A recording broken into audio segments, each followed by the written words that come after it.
You will start at 15 hours 35 and your time will expire at 5 minutes after 16 hours. Thank you very much, Chair. General Mkhwanazi, good afternoon. Sabona. Do you love to park? Second, Do you love to park? do I love to park? Yeah, Yes, I do. you do. Yeah. Why did you send General Sibiya a song that says we'll kill them at night whilst they are sleeping? I did not send it to Sibiya. Isn't it too? It is Sibiya. now me understanding that the person whom I had sent that song to was Sergeant Nkosi. Sergeant Nkosi sent it to both No. Steve Mutsume and Sibiya. Sergeant Nkosi says you sent him a song that says last motherfucker standing.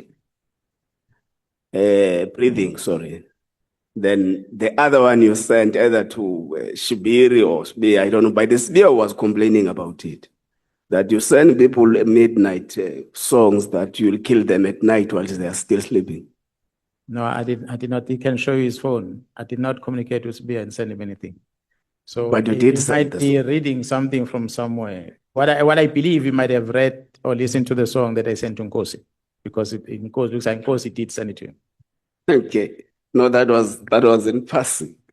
Yeah, he's a good artist. He was a good artist.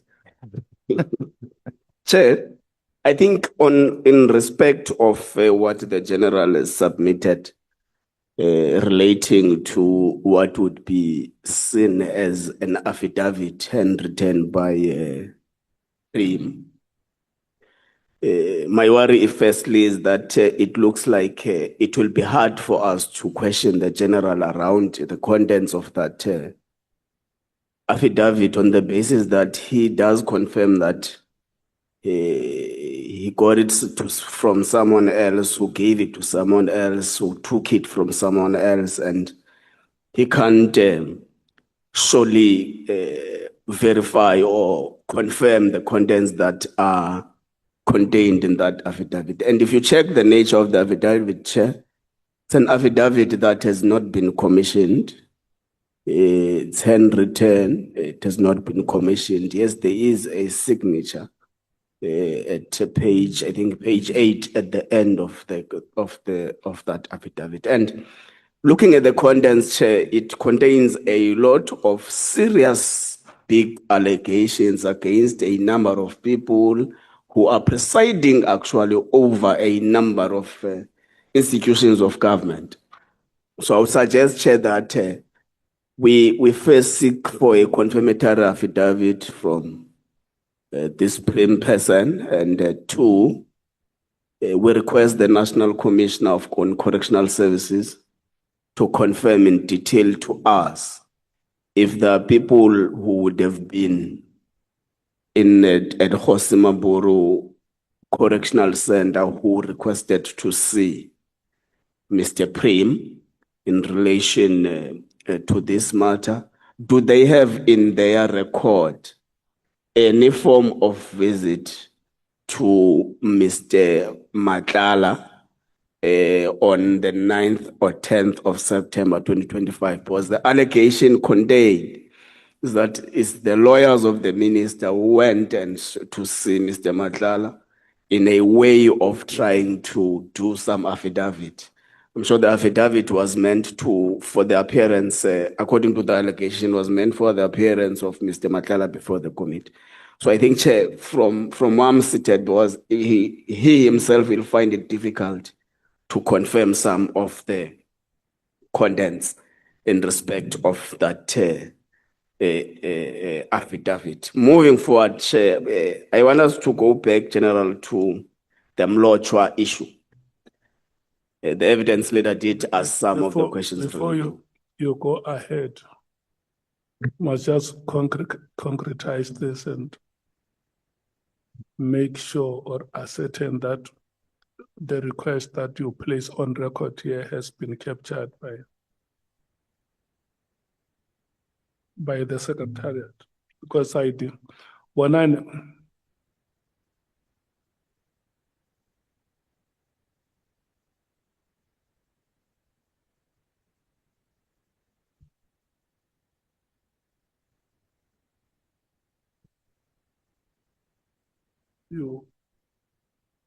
when you were still out, the honorable member has placed a request on record for some information to be requested from correctional services.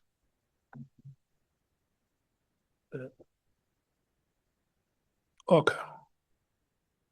But I just wanted to make sure that that the request is recorded, honorable member. You can proceed. Thank you very much, Chair. Thank you. That is confirmed. So, Mr. Mlochwa, General alleges that you unlawfully arrested and detained him on the borders of Mozambique without any form of a warrant, whether it's a search and seizure warrant or a warrant of arrest. He says to this committee, you called, or when I'm saying you, I mean you, maybe you or one amongst your team, called the authorities in Mozambique that he must be delivered to you at the border. So he was made to walk across the border through barefoot, being transferred from the Mozambique authorities to your team. And when he was in Mozambique on the basis of working as part of his business operations. What's your comment on that? Yeah, well, I cannot confirm in terms of how in details he was arrested. What I know is that when they conducted a departmental investigation at his workplace, they had to confirm his legal status in Mozambique. And it was confirmed that the man was in Mozambique illegally. The Border Management Agency submitted a statement where they confirmed they don't have his records crossing the border. The police in Mozambique participated in assisting with that investigation. They engaged with the office, South African High Commission office in Mozambique to help bring the person back. And as a result, the South African High Commission that side issued a temporary passport, one-way transport, for him to be brought back into South Africa. So how did he get to Mozambique? I'm told by the team that they say he was running away with a victim. It took him to Mozambique. That's why he did not clear at customs. So if he was on business, he would have stamped his passport to go across. He came here and he said his passport was taken. But for me, the passport was not the issue. The issue was the authorities that are responsible for stamping the passport, they register you in the system. His name doesn't appear there. So which means, indeed, he did not cross legally. Okay. He played a video of you here in relation to the burning of his house. And he says it is not true that the house was burnt by the community. You guys are doing a cover-up. The police or whoever was working with the police at the time, including a private individual who's a brother to the alleged person who has been kidnapped, connived and did a cover-up, burned the house and said the house was burnt by the community. And he actually brought an affidavit, handwritten affidavit, that he claimed was from the ward councillor. Are you aware of that? No, I'm not aware. However, I saw the videos that were played before this at the committee. I watched them. Okay. So he says also, there is a shop just across, close to the property that was burnt. And the police there's a camera in that shop. So police went to the owner of that shop and paid 2,000 rands for them to get the footage and destroy it. What is your knowledge about that? I have the footage from that shop given by the same police that he alleges they destroyed. Do you know about the 2,000? No, I don't know about the 2,000. But I know about the footage and I shared it with the evidence leaders. It's a footage that I was saying that we can fly to jail if you so wish. If the team investigated and destroyed it, why did they share that with me? Because they claim that it is part of their case. Okay. He also alleges that you amongst the people who drove them to a farm, tortured them, made them strip naked, made mockery of them. And he said, your attendance in the torturing was confirmed by his co-accused. That someone who was in the room or in the house or wherever it was in the farm said, because his eyes were wrapped up. So someone said to the co-accused, please tell your co-accused who has arrived. And that person said, is the Provincial Commissioner of SAPS, General Mkhwanazi, who has arrived in the scene where they were tortured. What's your comment on it? Well, it's a total lie. What I'm glad is that if there is a case open to investigate, it will uncover those things. Because from what I was told is that I was implicated to be with the team the entire period, not only in one area. From what I gathered, that I was in the burning of the house, and I was in the arrest in Joburg and every other place. But as I said earlier, the case is investigated by DPCI. DPCI.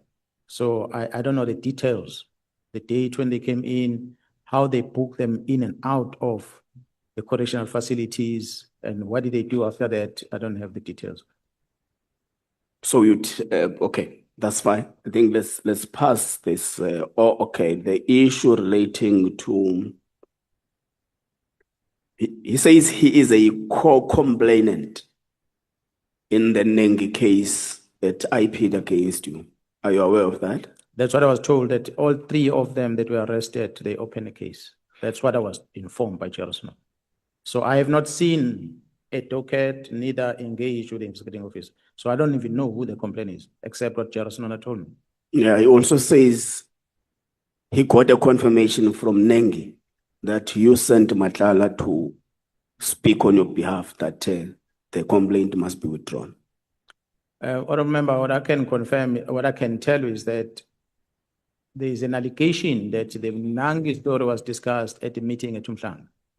I've presented before this committee that the Nangi story is Nona that told me about how he and Ket Nhlanhla communicated with Nangi. So if Nangi, beyond that, shared the message with that member about it, that indeed there's something that Nhlanhla was talking to him about, it's up to them. I don't know. I don't know what's the story. Like I say, I've never been consulted about that case, so I don't know anything about it. To say there's a case, a story, the details of it, I don't even know the case number sitting in. Okay. Who is Mr. Mutsumi?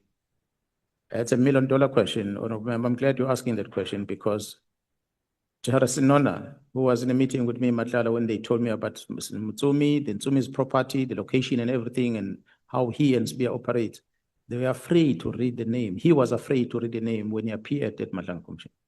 And that made me realize that when they were afraid, at the time when they were telling me that I must not disclose that, and eventually when it had to be disclosed at Nhlanhla, they were worried.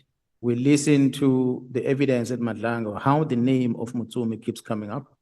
We hear from even Nkosi, as I was testifying, how the name of Mutsumi. This morning I spoke to Nkosi, he phoned me. I asked him, I said, who is this Mutsumi? Why do you share my details to Mutsumi? What is of an interest? Mutsumi was mentioned by Ket at Nhlanhla. To me, it seems like Mutsumi is a big player. I then engaged, of course, after hearing them with the team in Gauteng investigating. So I don't want to give details about that, but his name is somewhere in the mix and very prominent for that matter. So one would be justified to quickly make an assumption that he may be part of the big five cartel you're speaking about on the 6th of July. What I can tell you that Mutsumi seems to be a powerful person within the police and outside the police. Very powerful. But not in the employ of the police. When I'm talking about the police, the stories are saying that it looks like there's some influence on appointments of the head of DPCIs in different provinces. It looks like he is the one who may have expanded or extended the capture amongst police, senior police officials. Yeah, well, his name, the way it comes out, and when you see the media not profiling the person and putting him out there, It just tells you the extent of perhaps the influence that the person has in our country, that even the big trusted journalists don't talk about. Okay. Let's now pass and talk about your reporting line as the Provincial Commissioner. Who is your immediate boss? General Masimula, General Masamo. that's correct. General Sibiya alleges that in terms of the structural arrangement at SAPS, you are supposed to be reporting to him, and that's not the case. He makes it appear that you're supposed to report, but defiantly, you are not reporting to him. No, I do not report to any of the generals in the police except the National Commissioner. Neither any of the provincial commissioners report to anyone else except the National Commissioner. Okay. Let's take it back to the meeting between a police official and a criminal, as you call it. General Sibiya testified that the meeting was successful to an extent that the mediation was signaled to be successful by the gesture that you even shook hands there at the meeting.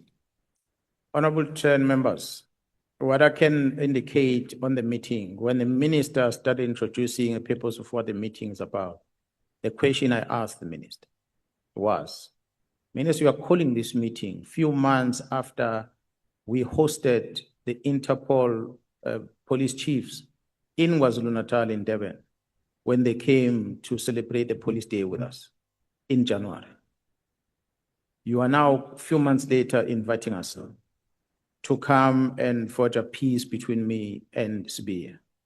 The sibiya that I was hosting in KZN in January, sitting, I even took him on an excursion on a boat, sitting with him next to the boat to give him comfort in the water, enjoying the refreshments that was provided. He was talking to me, all was good.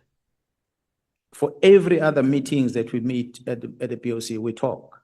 Sergeant Nkosi kept coming to me and said he wants to arrange a meeting between me and sibiya. Sibiya is asking to meet with me. So I kept asking Nkosi, I said, what is it with sibiya? Because I go to the meetings in Pretoria. We interact there in the meeting. Why doesn't he tell me what he wants to tell me if there's something? So I did not understand what is this peace talk about. So because it was proven in that meeting that it's not clear as to what the fight is about. So that means we must go back and work as we're supposed to be working. So that's how the meeting ended. But I learned later that Minister Mkhulu did good to sibiya about the meeting. Actually, the meeting was supposed to be engaged by Minister Cele before. Because sibiya had approached Minister Cele and sibiya had approached the National Commissioner to arrange the same. But the reason I'm told that Cele and the National Commissioner did not do that meeting is because of Sintumule, who told them that sibiya told him that Mr. Balula from the EFF is the one who he spoke to organize the meeting. Balula from the EFF. Mr. Mbalula from EFF? Oh, sorry, yes, Mr. Oh, yes. Malema from EFF. I'm bad with these mixing up of names. My apologies. Mr. Julius Malema from EFF was going to I have a problem with names today. You always twist them around. Mr. Julius Malema, these are allegations. Mr. Julius Malema, sibiya has spoken to Julius Malema to arrange a meeting between me and sibiya. So there's no need for the Minister Mcele and the National Commission to arrange. So this I hear from the National Commission. Why do I say this, Honorable Chair? Is that after sibiya testified before the Nhlanhla Commission, sibiya says to the Commission, I recorded Sintumule because the National Commission had confronted me about what Sintumule told him that I said. And as a result, sibiya felt that he must record Sintumule. Hence the recording we're listening to here. That was sibiya justifying why he recorded Sintumule. So when I asked the National Commission, I said, sibiya is saying this, is it true? The National Commission said, yes, it's true. We were sitting in a police jet. And Sintumule told both, I don't know how the conversation came about, but he told both Cele and the National Commission, he said, No, sibiya he said he's sorted. He has asked Julius to help him to set up a meeting between himself and mkhwanazi. So maybe there's no need for you. That's when the Minister Cele and the National Committee said, we're no longer going to be part of that. So I then discovered that means this peace talk was not starting with Minister Mkhwanazi. It's something that should have been done back then, was not done. But then in my own analysis, where this peace talk come from, in the main, I think it comes from the fight that we had over the AKA matter. That investigation of AKA, which sibiya wanted to interfere with. I suspect, I don't know the reason for that. But subsequent to that, I believe that the other things happened in Gauteng, and he felt that maybe I'm stronger closer to Gerald Khumalo and the other people.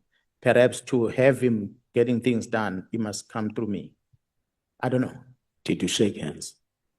Well, I cannot remember whether we shook hands on the day, but we spoke. You smoke a peace pipe. Not peace pipe, we spoke. Do you consider General Sibiya a criminal? From the evidence that I had picked up before the July 6th and what I've heard now, what Nhlanhla told me about him is true. And you still maintain that there can never be peace between you as a police officer and him because he's a criminal? Well, there was, at the time I made a statement of peace between a police officer and a criminal, not necessarily saying sibiya per se. I can tell you now that there cannot be peace between me and Gerald Sibiya. Okay. Now let's take matters to the PKTT. Yes, sir. Amongst issues that were testified here by both the minister and General Sibiya was that amongst a lot of reason that has led to the directive of the 31st of December is a work study of 2019 that has enlightened the department to do away mostly with non-permanent structures. Hence, it led to the dissolution of the PKTT. Are you aware of the work study? Well, when the minister came to display it here before the ad hoc committee, but as a senior manager in the police, I was never briefed about that work study. Okay. Then amongst other things is the fact that it became too costly to run the PKTT. And amongst issues that were cost drivers was issues relating to overtimes, issues relating to subsistence and travel, issues relating to laundry, even laundry, issues relating to accommodation for members of the PKTT. Would you agree with such assertions? Allegations were made and they've been disputed by the Chief Financial Officer of the South African Police Service that appeared before you. So it is not true.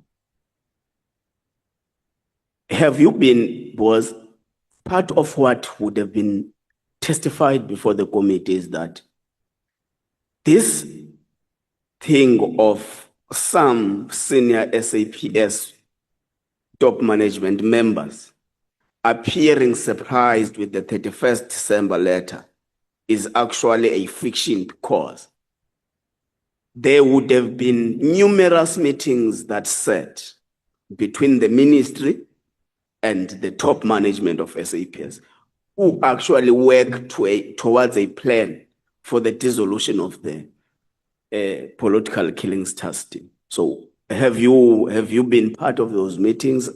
If not, are you aware of such meetings and all that? Well, I was never in any of the meeting that sat and discussed the dissolution of the task team. Hence my effort to try and reach out to the minister in January as soon as I learned of the letter, which was not successful. I've been in the meetings where the minister has been chairing. One significant meeting that drew my attention, and I started because of the past experience, where I started questioning the motive behind, was a meeting that was held in Pretoria at Kivitsgrond. That meeting, when it was sanctioned, I think it was a Friday in November somewhere, 21, if I'm not mistaken, the date.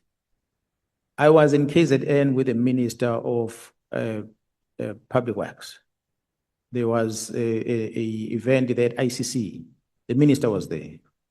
When that meeting ended, the minister then spoke about this meeting that was going to be in Pretoria. And I told him I'm not going to attend. And he pleaded with me that I must come. And I said, no, but I need to be in engagement in Pietermaritzburg. Then I cannot go there. I was summoned to be in Maritzburg. Otherwise, I'm going to have a problem. So he then asked me to negotiate with those people not to attend. And I still said to him, but Minister, you want all the generals there, but the 2 generals are in China. And I think they're coming back on Thursday or Friday. They won't be able to attend the meeting. Then he says, no, well, he's going to check. And he came back to me and said, yeah, no. The 2 generals are landing on Thursday, and on Friday, they're going to be there in the meeting. So I then also got a permission to be excused in the meeting I was supposed to attend. I went to Pretoria because all the generals and the police were invited. So we went to Kivitskroon. The surprise that happened at Kivitskroon is that other generals were there, where the minister was there. When General Kumalo walked in, next thing the instruction was all those generals from head office are not needed in that meeting. They were excused. He is one of them. They had left their offices, canceled their diaries because of this invitation. When they arrived there, I think because of the presence of Kumalo, things changed. So they were all kicked out. It was only the minister, the national his deputy, the national commissioner, head of DPCI, ourselves as provincial commissioners, and the deputies that were there. Only. But what was discussed in the meeting that was of concern? We were given a lecture by Vusi Pikoli, who's a legal advisor of the minister. He gave us a lecture about the Constitution, about the Act, that we, for the past 30 years, we've been enforcing. He was lecturing us about the powers of the minister, this. Because I had been part of these transitions in the police over time, I could tell that something is coming. I concluded there that something is coming out of this. And I'm going to invite the ad hoc committee to invite the DG, the Director General, who's responsible legally that you have created a structure of government to oversee and guide the Minister of Police in the right thing. And there's a DG at the Civilian Secretariat, Mr. Sboy. In all what you're talking about, there is no DG in part being involved, being consulted, being engaged, advice that he gives. There's nothing. But you go to the Police Act, you find the Civilian Secretariat supposed to do a certain functions. Minister has not been engaged in them, including the letter of December. That DG doesn't know about the letter. And yet legally is appointed to give this advice to the minister. But the only person who was directing the minister was Advocate Pikoli. So that lecture, that meeting indicated to me there's something coming. But beyond that meeting, I don't know, up until eventually the letter came out, which itself was not sent to me. So the lecture did not indicate that it's preparing for the dissolution of task teams or a task team. No, it didn't. The emphasis on that letter was to remind us about the powers of the minister. That was the point they were driving. The minister has the powers. The section of the Constitution gives the minister powers. This is the powers of the minister. These are powers of the minister. So at all time, that was a message that was cutting across. That's why I could conclude that I was the senior manager in the police from 2012, or from 2011, actually. So I've seen it all.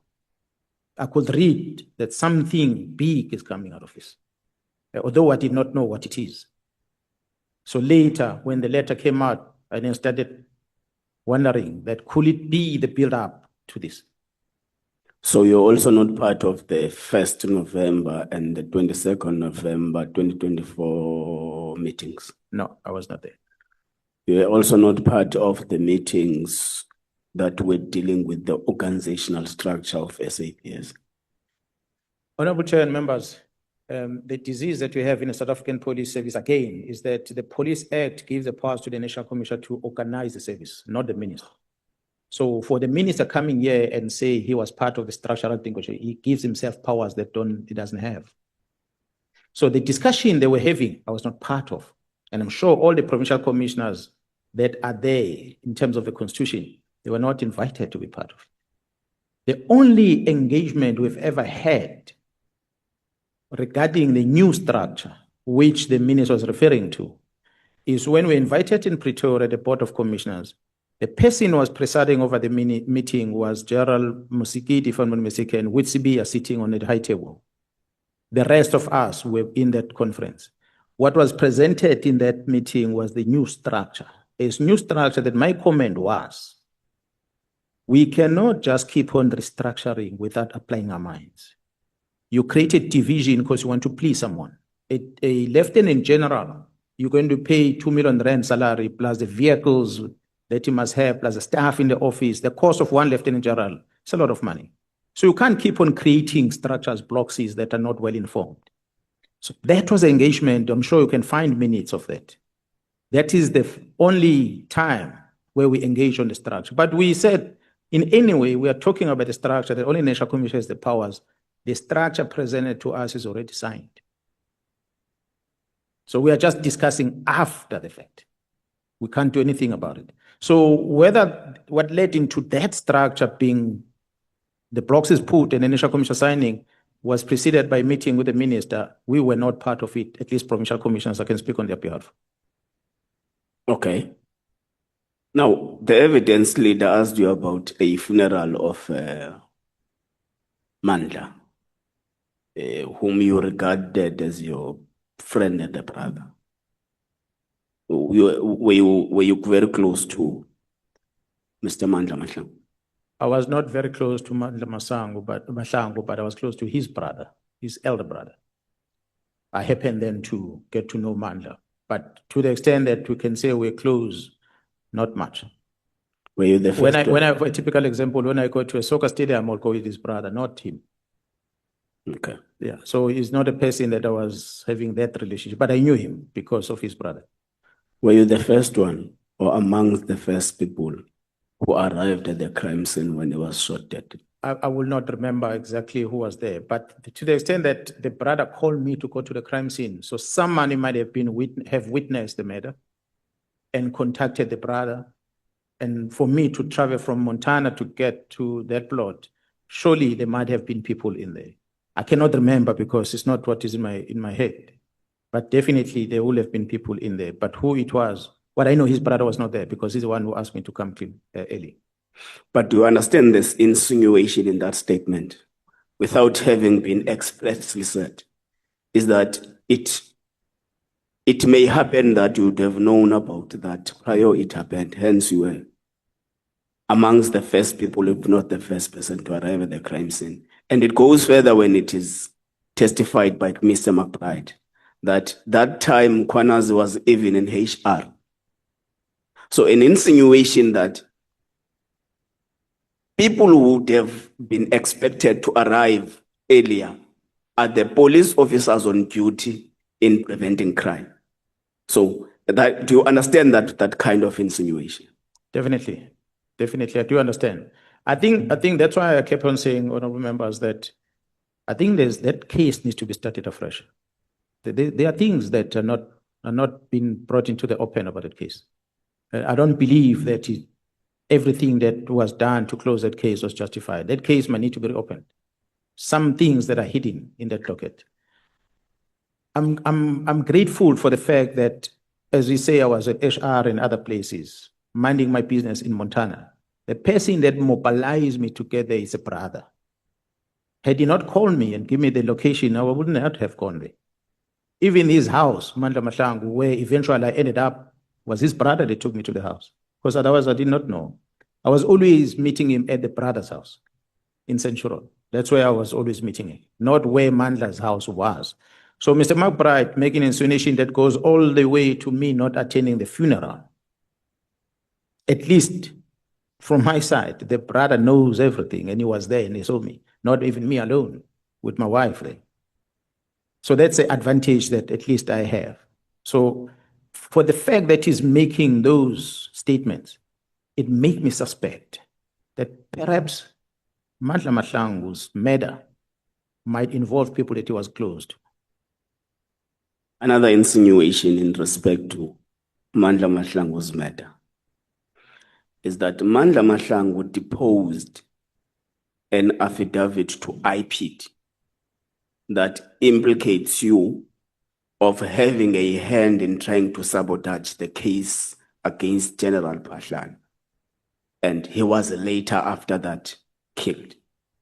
Another insinuation in this assertion, which was also said by Mr. McBride, is that there would have been a dialectical relationship between the deposed, the deponent, or the statement deposed to IPID against you and the murder of Nhlanhla. Do you understand that insinuation as well? I do very well. What is your take on it? Oh, the question is why to date mkhwanazi has never even at least been brought to be questioned about that by a person who claims to have led the investigation and is still part of the security cluster. Why to date he has never been caught? So for what he's saying, if there was a statement, might have been fabricated. If there is a statement, perhaps there's not even a statement for that matter. But it doesn't surprise me because one, I get the information now about why crime intelligence is not finalizing my security clearance. One of the things I mentioned in that reason is that there is a case docket open in Pretoria against Nhlanhla and his wife and someone else, where I'm implicated in it. It is that docket that makes crime intelligence not to issue me with a security clearance. That is many years back. To date, nobody has ever come to me to ask me questions. So it might have been maybe the case does exist. Maybe there was a statement in there that was fabricated, but I've never been involved with anything on Nhlanhla. Nhlanhla was the acting national commissioner at the time. He became my boss. But other than that, we will only meet at the gym in Montana. That's all I knew about him. No other relationship. Lastly, did you submit the video or the record of your meeting with Mr. Nhlanhla and General Senona to the evidence leaders? No, I did not. Can you please assist us with that? I will have to speak to the investigation team because when we conducted that, it was part of the criminal investigations that we're busy with.